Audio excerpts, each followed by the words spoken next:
Hello दोस्तों, तो कैसे हम बात करने वाले हैं some smart tips to score 100% in science.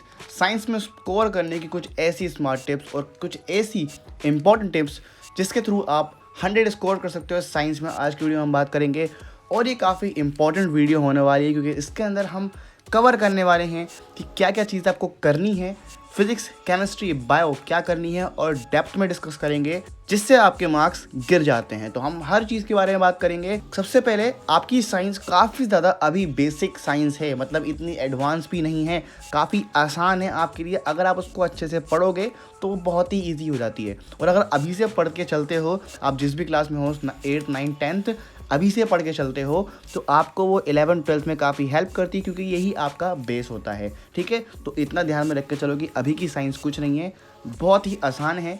कुछ नहीं करना है, पहला पॉइंट आपको याद करना है कि जो भी आपके पास बुक्स हैं, नोट्स हैं और रेफरेंस बुक हैं, इन तीनों को कंबाइन करके पढ़ते हुए चलना है। ठीक है, फिर से रिपीट करता हूँ, एनसीईआरटी बुक हो गई, रेफरेंस बुक हो गई, क्लास नोट्स, ये तीन चीज़ें काफ़ी इंपॉर्टेंट है, इनको फॉलो ज़रूर करना है। पहला काम तो यही है जो कि आपके स्कूल में बनेगा। देखो, बिना बुक के तो पढ़ाई होती नहीं है, और रेफरेंस बुक ज़रूर चाहिए सॉल्यूशन के लिए, और क्लास नोट्स तो आपके क्लास में बनते ही होंगे। उसके बाद सेकंड टिप्स है जो कि नोट्स से ही रिलेटेड है। Make your own notes with your own words.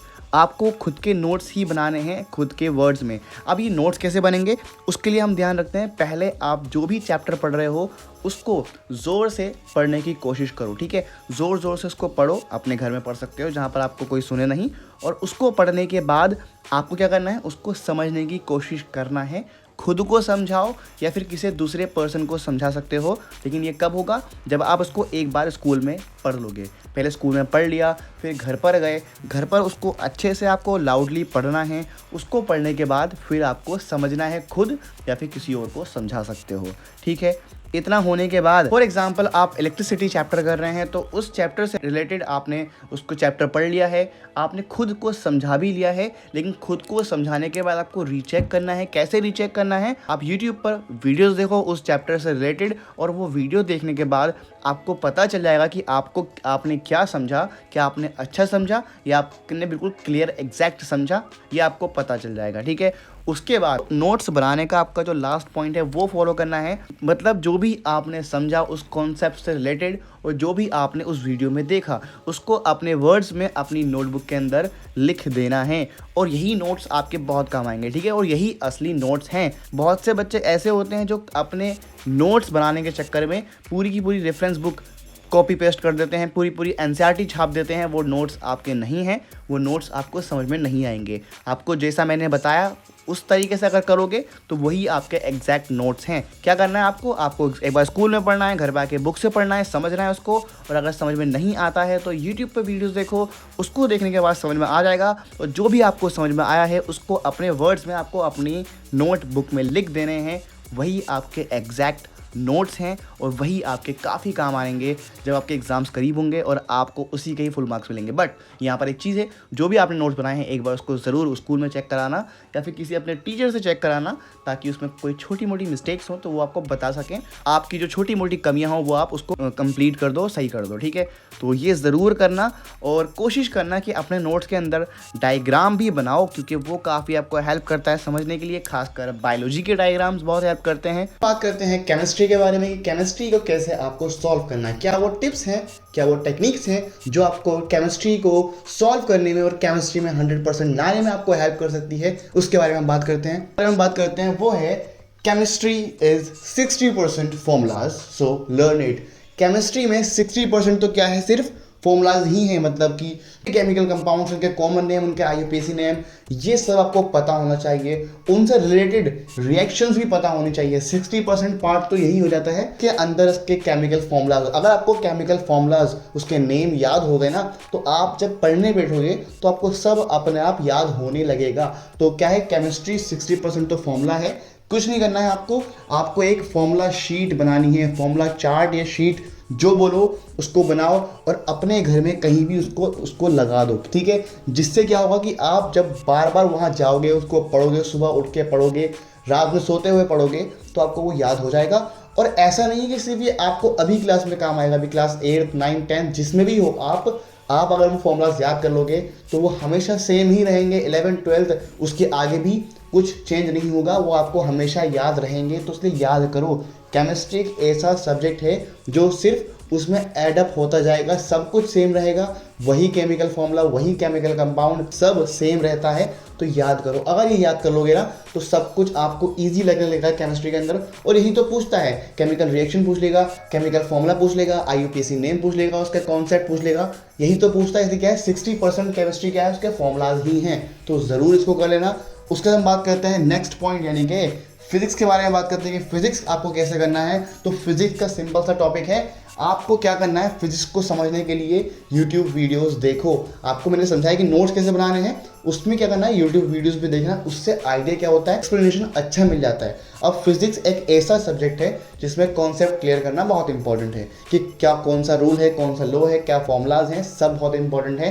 तो क्या करो, यूट्यूब वीडियोस देख लो, लेक्चर्स अटेंड करो, काफ़ी काम में आएगा। सेकंड पॉइंट जो है, कोई भी न्यूमेरिकल नहीं छोड़ना है। NCERT न्यूमेरिकल्स जितने भी हैं सबको करो, कुछ मत छोड़ो, क्योंकि न्यूमेरिकल्स बहुत आते हैं और न्यूमेरिकल्स के थ्रू ही आपको वो फॉर्मूला याद होता है और वो कॉन्सेप्ट भी क्लियर होता है। ठीक है, तो जितनी भी NCERT न्यूमेरिकल्स है सब कर डालो, जितने भी हैं। उसके बाद है next point, make a list of formulas.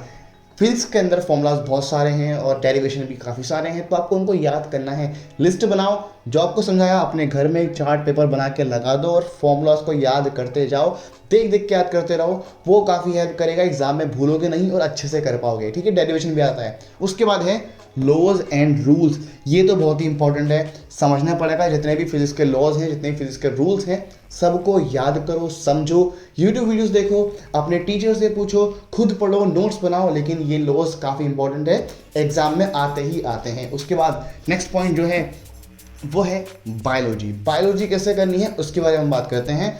तो बायोलॉजी का सिंपल सा है कि नोट्स सबसे इंपॉर्टेंट हैं। अगर आप बायोलॉजी के नोट्स बना लोगे ना तो उससे सारा काम हो जाएगा, क्योंकि नोट्स में आप सब कुछ कवर कर दोगे और उसके आउट ऑफ द सिलेबस कुछ नहीं आने वाला। और जब पढ़ोगे तो जो आपने NCERT से पढ़ा है वही सब पूछा जाता है। तो नोट्स कर लो, नोट्स में ही सब कुछ क्या कर दोगे, आप नोट्स में सब कुछ कवर कर दोगे। ठीक है, उसके बाद है रिवीजन, रिवीजन एंड रिवीजन।